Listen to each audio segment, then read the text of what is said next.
And now we have another guest who wants to say a few words, and I'm going to call up Matt Senior. Matt took part in our intensive aphasia program some years back, and he's originally, at that time he was living in Colorado. He's now living in Pennsylvania and Philadelphia area, so he's probably traveled the furthest to be able to come to Aphasia Day. Come on up, Matt. We're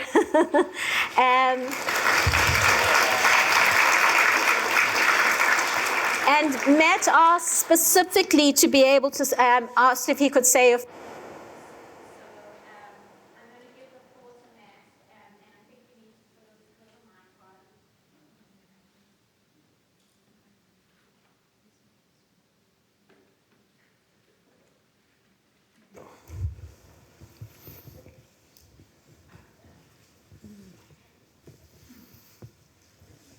Can you guys hear me?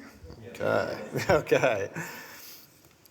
So, first of all, it's an absolute honor to be here talking to you guys today at the Ability Lab. It truly is the state-of-the-art facility. The reason I'm here today is because just 4 short years ago, I attended the intensive aphasia program in spring of 2015. Although technically it was spring because it was May, I had not fully prepared for a Chicago spring. My girlfriend and I found ourselves buying heavier clothing, and mind you, we're living in Colorado at that time. Anyways, flashback to late 2014, I was feeling really sluggish, losing my appetite, and just trying to get through the day one step at a time. I remember going on a snowboarding trip with my new girlfriend on a favorite mountain in Colorado. I was too sick to go out snowboarding on one of those days. Turns out I had an undiagnosed Crohn's disease. And in fact, I was having a flare from said Crohn's disease, which is a gastrointestinal disease for those of you who don't know about it. It was so bad that was causing internal bleeding for weeks, if not months. This bleeding would cause a blood clot to form, and that clot will eventually travel to my brain, thus stopping the flow of oxygen, and then, well, you know what happens then. For about a month, I had a 10 out of 10 headache almost every day, which I thought were caused by stress and life that was filled with excess. This culminated with my being in California for the holidays and calling my then girlfriend, telling her she should come spend New Year's Eve in California with me instead of our plans to be in Colorado. This was because I was too sick to fly home. Shortly thereafter, the headaches got so bad, I knew something was definitely wrong. I called my mom, but was unable to speak when she answered. She rushed home from work, took me to the hospital, and by the time she got me there, I had lost my ability to communicate and couldn't lift my right arm.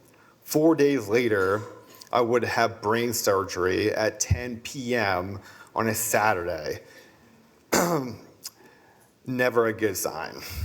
The next few months were a total blur of being in the hospital, doing what my girlfriend and I would call the cha-cha, 1 step forward, 2 steps back. Repeat over and over again until finally made it to inpatient rehab, where things started steadily improving. At this point, I was able to fly back to Colorado with my helmet on to protect my skull, and at all times. Lucky for me, there's so many extreme sporting accidents in Colorado, people rarely notice my helmets, and I even got a few compliments on it. True story. I ended up getting my skull put back in my head just weeks before I left to come here to our RIC. And right here was when I began to thrive. Keep in mind that I had global aphasia, meaning I could not read, write, or speak. And when I left this program, about a month or so later, I was doing all of these things on a really basic level, but I was still doing all of those things. And remember after my first day at RIC here, where my girlfriend picked me up, she asked me how my day was, and I replied, "No talking."